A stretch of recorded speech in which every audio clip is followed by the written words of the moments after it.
Ya, saya sharing mengenai apa yang tadi Eva sampaikan ya, mengenai sebenarnya waktu tahun lalu, saya biasa sebelum masuk ke pergantian tahun tuh saya suka doa, puasa, tanya sama Tuhan, pesan-pesan Tuhan, apa yang Tuhan mau saya lakukan. Nah waktu itu, entah saya lagi di menara doa, apa di banyak sih Tuhan bicara ya, saya belum lihat di mananya, cuma saya ingat gitu, Tuhan katakan gini, tahun depan itu sabatikal. Saya bilang ini sabatikal. Saya kalau sabatikal tuh udah sering banget. Tuhan selalu ajar saya tuh sabatikal rest. Nah terus saya bilang sabatikal gimana?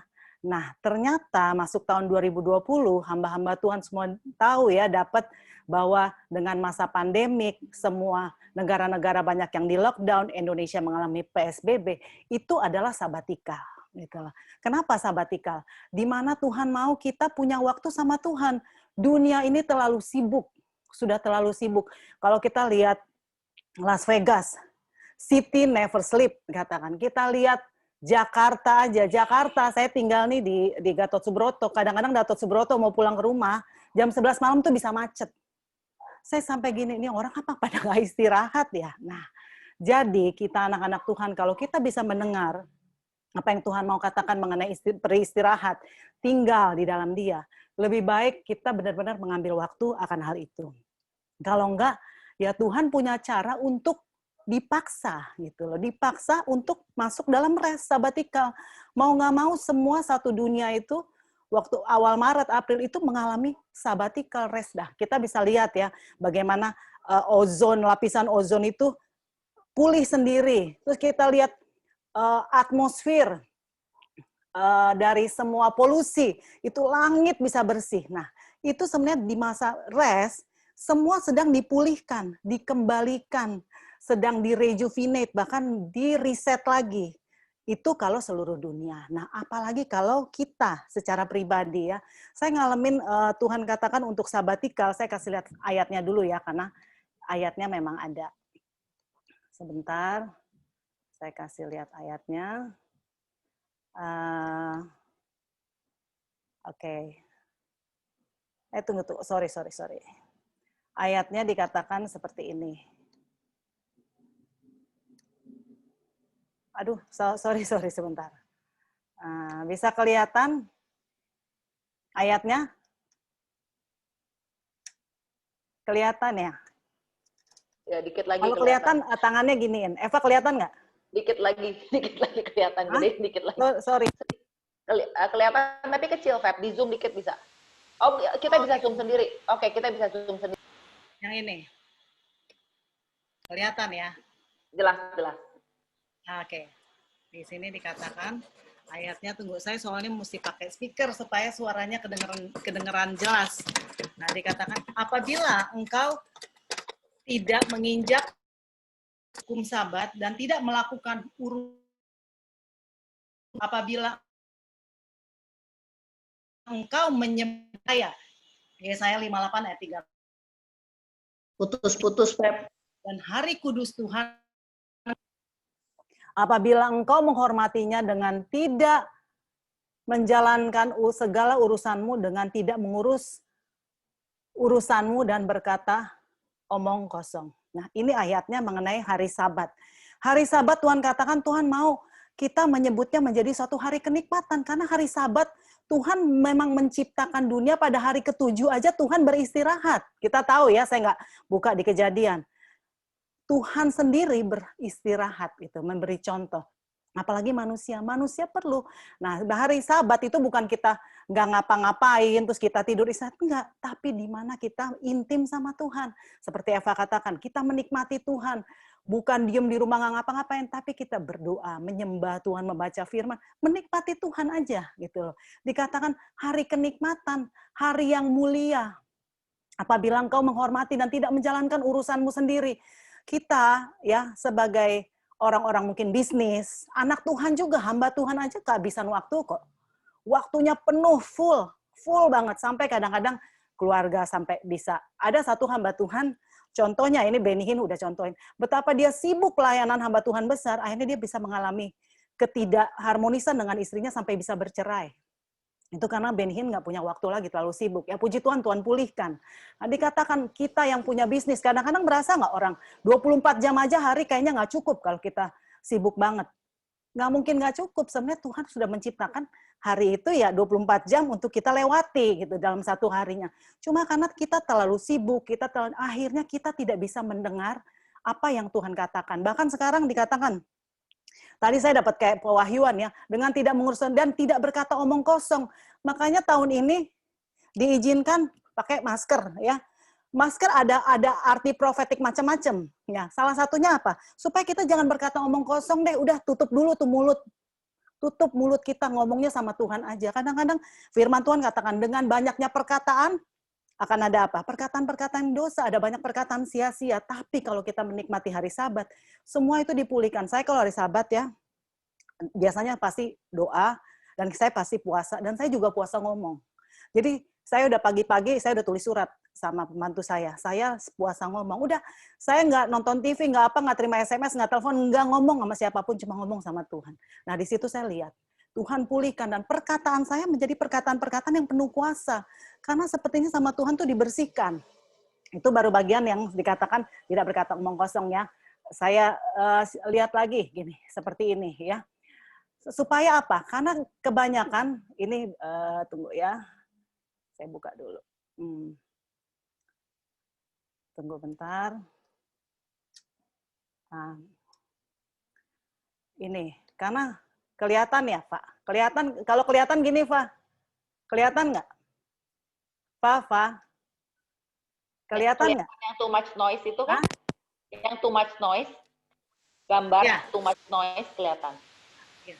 Kadang-kadang kita kalau terlalu banyak dengar suara, ya too much noise, kita nggak bisa dengar suara tuh, nggak bisa clear apa yang Tuhan mau. Sebenarnya Tuhan itu bicara terus sama kita. Kita anaknya kok. Mana mungkin kayak kita punya anak, kita nggak ngomong sama anak kita. Nggak mungkin. Tapi karena too much noise, kita nggak bisa dengar suara Tuhan. Sebab firman Tuhan dikatakan di sini ya, mengenai Sabat, yaitu be still and know that I'm God. Untuk mengetahui bahwa itu Tuhan dahsyat dan luar biasa, Tuhan katakan be still, diem. Tuhan katakan diam dan tenang. Diem aja supaya tahu aku nih Tuhan. Saya waktu mengalami proses dicerai, saya hari-hari saya, Tuhan cuma kasih ayat ini nih, be still and know that I'm God, itu bisa setahun kali Tuhan bicara hal ini. Tuhan katakan, itu ada di Mazmur ya, Mazmur 46 ayat 10. Jadi apa, saya nggak, ya memang saya doa, saya juga doa peperangan, tapi saya benar-benar masuk dalam perhentian, saya diem aja di hadirat Tuhan. Dan Tuhan yang berperang bagi saya, Tuhan yang memulihkan hati saya. Kadang-kadang kita mau memulihkan hati kita, itu bukan dengan cara yang lain kok. Kita cukup datang ke hati, di hadapan Tuhan, di hadirat Tuhan, lewat pujian penyembahan. Kita bilang, Tuhan, ini hatiku Tuhan. Hatiku hancur, remuk Tuhan. Aku dicerai, aku mencintai suamiku. Udah, diem di hadapan Tuhan. Nanti Tuhan yang pulihkan hati saya. Setelah habis doa, saya bisa merasakan ada satu kelegaan, ada hati yang diubahkan. Jadi kita manusia nggak bisa menyembuhkan hati kita dengan cara, nggak bisa. Cuma di hadirat Tuhan dengan be still and know that I'm God. Itu yang saya alami ya, saya nggak panjangin lagi mengenai hal ini. Jadi yang Tuhan mau hari-hari ini adalah, ini menyambung dari yang Tuhan katakan mengenai kita adalah tentara. Tetap kita tentara itu sama pentingnya dengan kita juga berperang. Jadi nggak ada yang lebih penting, rest aja kita nggak perang. Nggak juga. Sebagai tentara melakukan 3 hal, yaitu dia pasti berbaris, pasti berperang, pasti dia rest. Ya kan? Nah, rest itu adalah masuk dalam masa sabatikal. Sebagai tentara kita masuk dalam sabatikal untuk kita jangan too much noise, tapi kita benar-benar dengar suara Tuhan. Kita dipulihkan, dikuatkan, disegarkan pada saat peperangan kita tahu ya, kita udah belajar mengenai doa peperangan. Dan pada saat berbaris, saya dikasih pengertian sama Tuhan. Berbaris itu bicara, yaitu kita sedang unity dengan yang lain. Kita berderap bersama, kaki kita mana ada tentara, kalau kita suka lihat ya acara misalnya 17 Agustus, misalnya ada tentara jalan gitu ya di depan presiden, mana ada kakinya nggak berderap sama, pasti berderap sama. Nah pada saat berbaris itu kita bicara apa? Kita menyelaraskan diri dengan sesama kita, dengan teman-teman kita yang lain, dengan seluruh pasukan, berderap bersama, unity berjalan. Nah jadi kita di LBC sedang dibawa Tuhan menjadi pasukan tentaranya Tuhan yang dahsyat. Ingat ada 3 hal yang kita lakukan bersama sebagai tentara, yaitu doa peperangan. Itu juga penting. Nanti akan banyak lagi ya, kita akan belajar. Juga rest yang tadi Eva sampaikan itu penting. Dan kita juga harus unity. Kalau kita udah rest, kita perang, tapi kita unity, itu iblis gampang sekali loh menghancurkan. Ada kesaksian dari gereja setan, dia katakan seperti ini. Dia nggak usah ngancurin gereja anak-anak Tuhan tuh nggak usah repot-repot dia serang katanya. Nggak usah diserang. Karena mereka udah perang sendiri. Udah perpecahan, tidak ada unity. Nah, hal itu. Jadi betapa penting sekali unity. Hari-hari ini juga kita unity di LBC ya. Kita ada dari berbagai gereja, berbagai doktrin, berbagai komunitas. Tapi kita di sini sama-sama kita akan unity. Kita mengikuti apa yang Tuhan katakan sebagai visi tuntunan di LBC. Supaya kita sama-sama bisa saling menerima, saling mengerti, tanpa kita ngerasa, oh, gue lebih benar nih. Satu lagi lebih benar. Oh, cara gue lebih benar nih untuk perang mesti begini-begini. Satu enggak, cara gue begini-begini.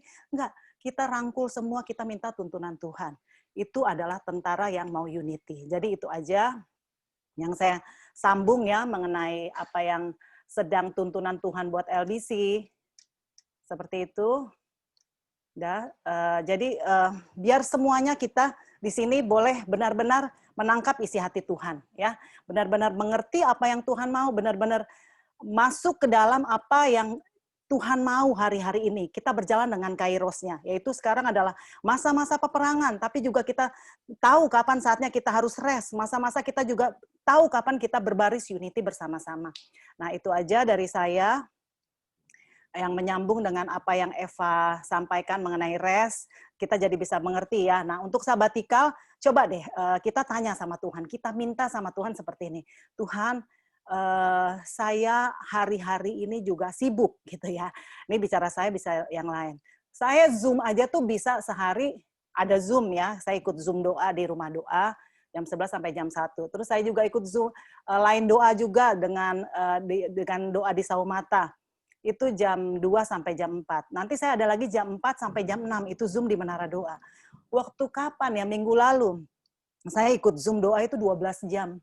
Sampai 12 jam hari Jumat. Dari LBC jam 2 sampai jam 4 nyambung lagi sampai jam 6 ada menara. Habis itu saya karena ada tugas, jadi saya terus aja tuh ikut doa. Itu sampai jam 3. Jam 3 pagi saya masih berdoa. Jam 3 mesti rapi-rapi karena berdoa mesti rapi karena dari Amerika, dari semua ikut bergabung. Itu aja bisa 12 jam Zoom. Jadi hari-hari ini kayak ada Ibu Dian di sini. Ibu Dian katakan ini LBC udah kayak sekolah Alkitab ya katanya waktu itu. Hari Selasa ada 2 kelompok, Kamis ada doa, Jumat ada doa. Sekarang lebih banyak lagi Zoom kan. Ayo kita juga minta sama Tuhan supaya kita tetap punya waktu rest intim sama Tuhan. Masuk dalam perhentian supaya kita juga nggak jenuh. Nggak terus acara doa terus, aduh kayaknya nyambung lagi. Akhirnya kita bisa kehabisan waktu. Minta sama Tuhan. Tuhan aku mau rest, masuk perhentian. Masuk sabat. Hari apa Tuhan? Di mana aku benar-benar berdua dengan Engkau, saling berkasih-kasihan dalam keintiman. Pasti kita dikuatkan, pasti kita disegarkan. Kita akan mendengar suara Tuhan lebih jelas, tuntunan Tuhan apa yang Tuhan mau. Ya, itu aja dari saya. Mungkin ada yang mau share, yang lain boleh di-unmute ya kalau ada yang mau share.